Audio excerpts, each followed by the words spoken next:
I always mention to my clients na halimbawa sino client? Anong name? Angel. Angel. Angel. So, Angel, tapos na yung chikahan nito ha. I mean, this is, ano na ako, the direction ako sa presentation. Ibig sabihin is tapos na ako mag-probing. Nakuha ko na yung details na kailangan ko sa kanya. Family background mo, pangilan ka, are you supporting someone, whether immediate family or your own family, saan ka nagtatrabaho ngayon, possibly how much are you earning in a regular basis. So natapos ko na lahat yon. Okay? So ang importante naman dito is after ng chikahan dapat maitawid mo siya dun sa usapan yun na pang sun life, di ba? Parang simple as Angel, as I mentioned, the purpose of our meeting is for us to understand the value or the concept of having insurance or investment, di ba? So I'd like to share to you a concept. I don't want to go directly sa proposal simply because proposals are factual, di ba? And that is the promise that we give to our clients. Pero mas importante is they would understand bakit nila kukunin yung plan na yun. Hindi lang kung bakit kumakas insurance, start ako ng investment, para saan? So, the more that we give them reason why should they get one, the more that they will be believing na kailangan talaga din. Tama? Huh? Yes. So, ang BOL is insurance and investment. Hindi siya investment with insurance. So, it's not the other way around. So, I would just share, sabihin ko lang, Angel, can I share to you a concept with, of the two? Insurance and investment. Sige. Sige. Lalo na kapag ano to, kapag konti yung oras ng kliyente. Kasi gusto ko lang is bago ko ilabas yung proposal, sure na ako makuha na siya sa akin. Ganun, okay? So, Angel, there are 4 standard ways of living ng isang typical Filipino family. Number 1 is poverty. Level 1. Level 2 is necessity. Level 3 is comfort. And at the top is what we call abundance living. No? Ayoko ng luxurious living, mas maganda yung abundance living. So, ito yung 4. So, poverty, kahit isang, ito pa. Necessity, nabibili mo yung kailangan, pero hindi yung mga gusto. Comfort, nabibili mo yung kailangan at saka gusto. No? Abundance, sobra-sobra. Hindi lang kailangan mo at gusto mo. Kailangan ng family mo, gusto ng family mo. Kailangan ng aso nyo, gusto ng aso nyo. No? Ibig sabihin lahat na. Okay? So right now, Angel, saan mo nakikita yung sarili mo sa sitwasyon na to? Necessity. No? So okay lang ba i-drawing kita dito, Angel? Before I became a financial advisor, I was in IT. Pero of course, kita sa architecture. And fine arts pala, sorry. Yan, fine arts. Drawing kita dito, ha? Okay? So that was a joke. No? Kasi hindi naman kailangan importante, hindi naman kailangan laging seryoso ang presentation mo. No? Sabihin ko na fine arts ako. I'm a major of fine arts. Okay? So, Angel, it's very stupid for me to ask how much do you love your family? So, if I may, lalo mo sila kamahal. More than your life. Tama? Meaning to say you're willing to give it all to them when they're still here, right? So, since you are the breadwinner, or you are the one supporting your family, or you want a better life for your family as a housewife, no? Kung ano man yung condition ngayon ng kliyente, no? You want your family to experience a life of abundance. Is that correct? Yes. Ibig sabihin, bit-bit mo dito yung family mo. Depende dito sa kliyente, kung breadwinner, nanay, tatay, kung may sariling pamilya, yung asawa, at yung anak, no? Dudrawin nyo lang siya dyan. Ayan. Okay? So, Angel, do you believe that anything can happen to anyone any single time? Anything can happen to anyone any single time. Do you believe? Yeah. So, because life is full of uncertainty, no? So, isa doon is yung buhay natin. So, what if something happened to you and you were taken out of the picture? Saan babagsak yung family mo, Angel? Poverty is, yun ba yung goal natin? Poverty? Hindi. Anong goal natin? Abundance. Abundance. So, kapag may nangyari sa atin, yung family natin babagsak dito sa poverty, which is ayaw natin yan. So, merong mga tao na naglalagay sila ng harang dito. Whatever happens to them, may naharang dyan, hindi babagsak family nila sa poverty. But, yung harang na yon is so small that the load being carried, time will come, ma-overpower niya yung harang na yon. Tama? No? So, yung iba naglalagay ng mas malaking harang.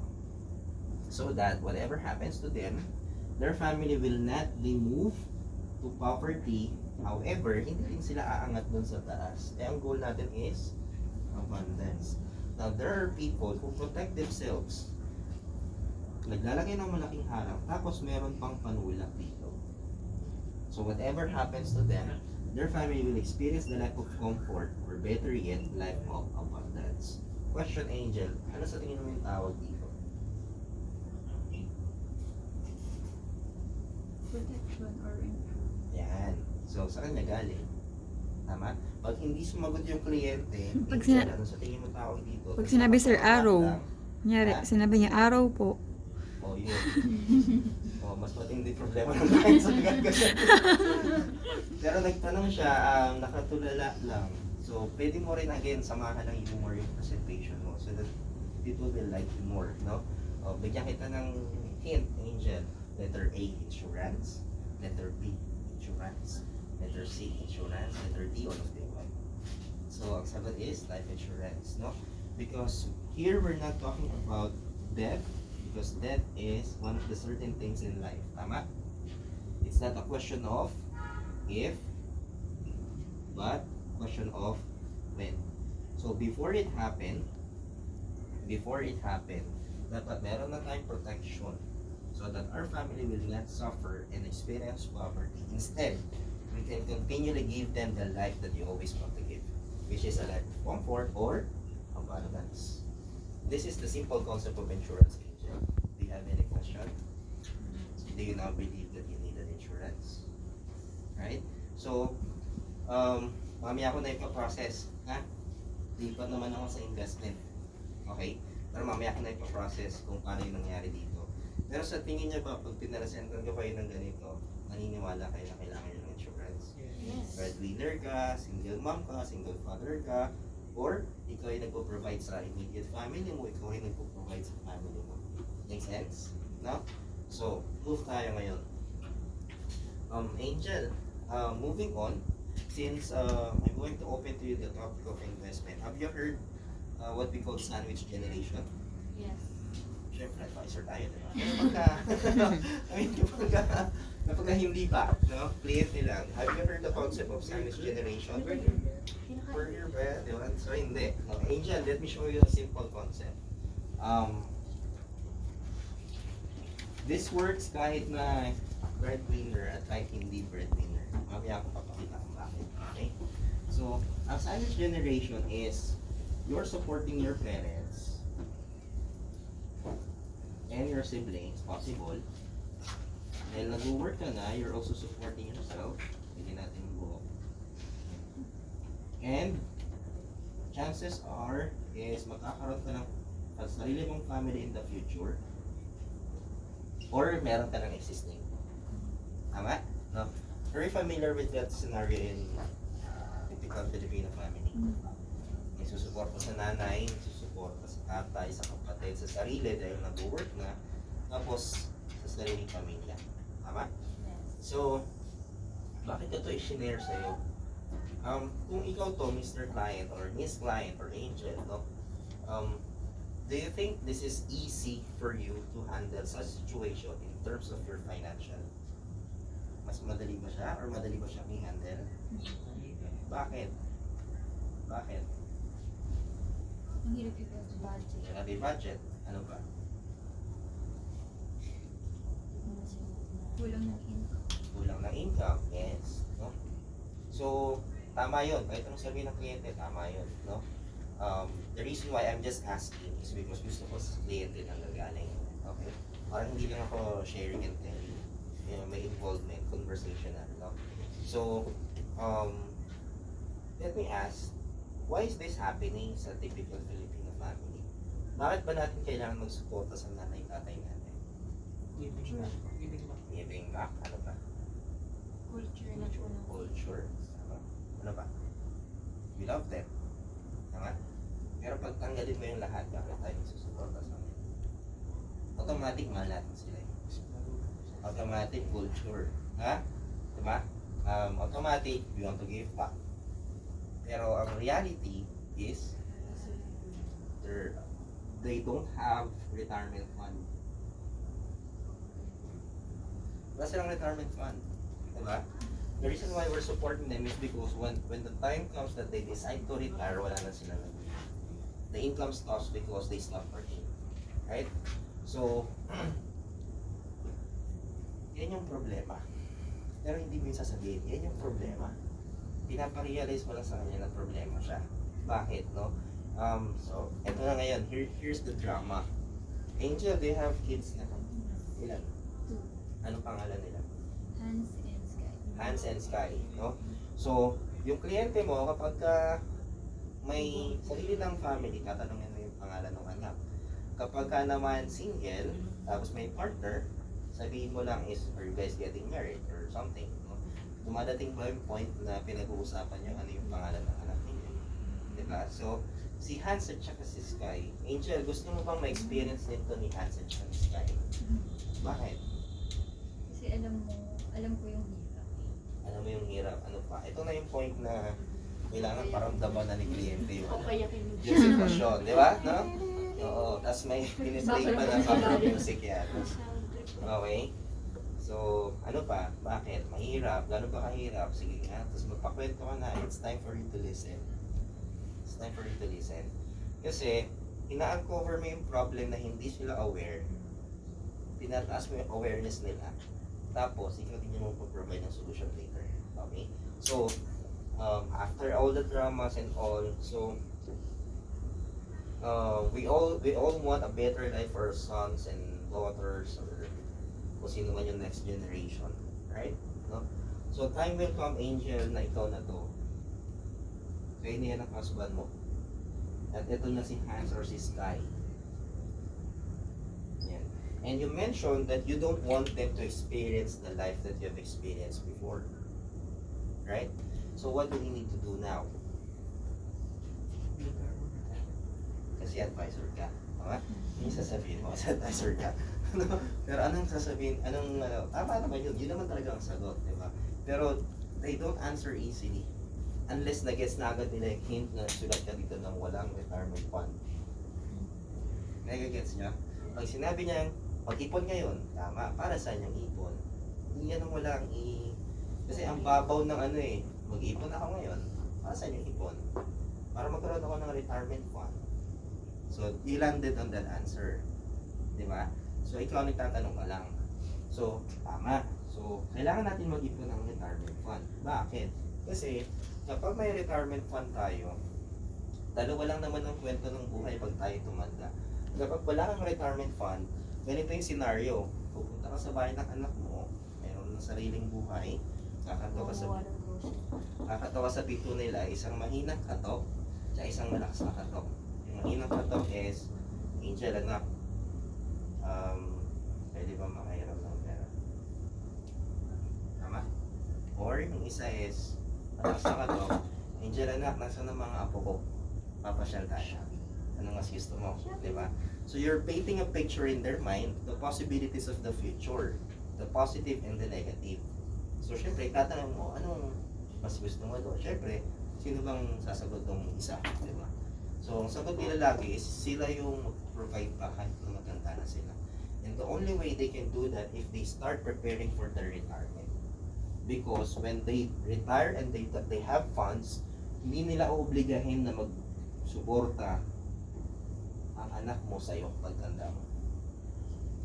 That means, kapag may retirement fund tayo, we will be the one to break this cycle. Ano ang apelyido niyo?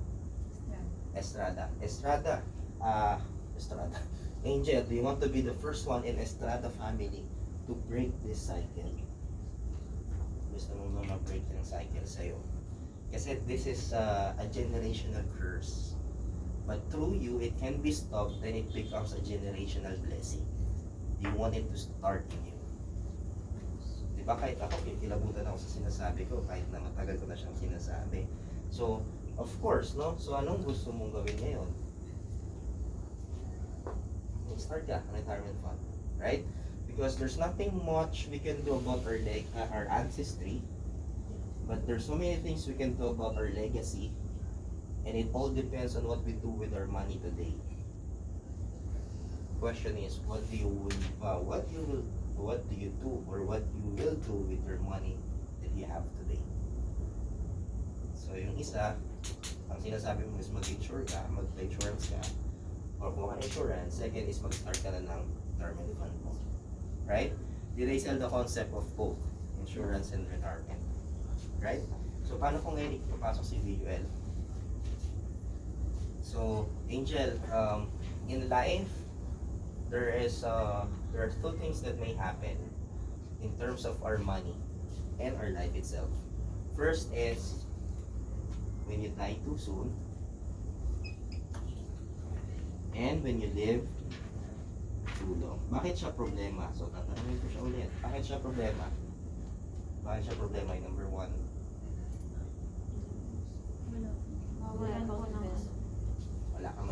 Wala ka may iwan dun sa tama na living too long. Ay, alam mo, kung close mo naman yung inipresenta mo, halimbawa pare, hindi ka mamatay-matay, no? So, alam mo, when you live too long, how are you going to fund yourself in terms of your retirement years? Right? So, problema ba to? Yes. But here's the good news. We can also solve this problem as early as now. First is, when you die too soon, dapat meron kang insurance. And, living too long, dapat meron kang investment for your retirement. In Sun Life, we have a product that we call Variable Universal Life Insurance that can answer or give you insurance with investment. Do you want to see the proposal? Yes, you can. Yun na yun. Yun na yung concept setting. So it only takes 15 minutes. Tapos, proposal na ako. Make sense? So, ito yun. So, kapag meron nasa Starbucks lang kayo or ano kunin nyo lang yung resibo, pwede nyo i-drawing yan. Mga biglang presentation lang. Di ba? Kaya ang tawag na dito is tissue presentation or napkin ba? Ang tawag dyan. Na pwede mo siyang kahit saan. Basta may papel ka lang, madadrawing, magagawa ko. So this actually worked for me. I noticed that it worked for me after my first 30 clients. Sabi ko parang parehas lang may sinasabi ko. Simply because siguro parehas ang situation ng mga nakakausap ko. Breadwinner, siya lang nagpo-provide, ganito. Kapag hindi breadwinner, how does it work? Your parents already paved the way for you. All you have to do is continue it. Tama? Hindi na sila nangihingi sa'yo ng obligasyon eh. Gusto mo ba yung anak mo, ganun yung gagawin mo? Di ba? You just have to continue doing it. Ganun lang yung switch na. Make sense? No? Ngayon, if you notice, both presentations, ako yung mismong nagpapakita sa kanila na may problema pero hindi lang nila alam sa ngayon. Hindi lang sila aware. So, merong problema. What if something happened to you? Can you imagine your family without you supporting them? Tapos, diin mo ng konti, paano na si Hans, paano na si Sky. Yung mga ganun, di ba? Tapos, ikaw naman magpo-provide ng solution. Kasi, ito, ganun din. May pinangita kang concept, merong problem, walang retirement fund, ano yung nagiging impact kapag walang retirement fund. Then, you also present the solution. Tapos, both are yes in their mind, i-connect mo na ngayon yung product natin using these two simple concepts of dying too soon and living too long. Then, you go now to the proposal. Instead of just presenting the proposal. Make sense? So this is the reason kung bakit pag tumayo yung kliyente ko, ako yung iniisip niya. Kailan ako mag-start? Gusto ko yun. Impactful. Tama? I have client last June. Punta pa ako ng Pampanga. Napresentan ko din yun FP. Kasi sa FP minsan dinadrawing ko din ito. That was when I was still part of accenture. So nagdodrawing ako ng mga ganyan sa papel. So basurahan dati ang daming ganyan. So pag pinakagin ganun lang din, eh akit lang yan. So kapag bumabalik sila, is sinasabi lang nila is halimbawa sino ba to? Si John Ray. Naalala ko si John Ray, na-close ko siya noong July. Pero pag binalikan ko yung messenger namin, 2 years ago pa yun. Tapos nung tinanong ko, na-curious lang ako bakit ka bumalik. Ikaw parang yung nagpabukas ng isip ko dyan eh. May tinapos na ako bayarin talaga. So yung bayarin na yun, hindi ko yung kontrolado. Just like ano na, di ba? Mayroong ibang sa iba kumuha or something happened with family, hindi ko yung kontrolado. Pero the most important thing is, ikaw yung nagbigay ng impact sa akin. Kaya babalikan kayo. Make sense? So sa closing, mas madali na yan kasi sa proposal, mas madali na closing. The closing doesn't happen at the end of your presentation. The closing is always in the middle or sometimes at the beginning of your presentation. Ito ang dami closing na to. Do you think they need insurance now? Kino-close ko na yun. Concept closing yun. Make sense? So ito, kung sinabi ko na, do you want to be the first one in Estrada family to break that cycle? Kino-close ko yun. Tama? Ayun. Clear?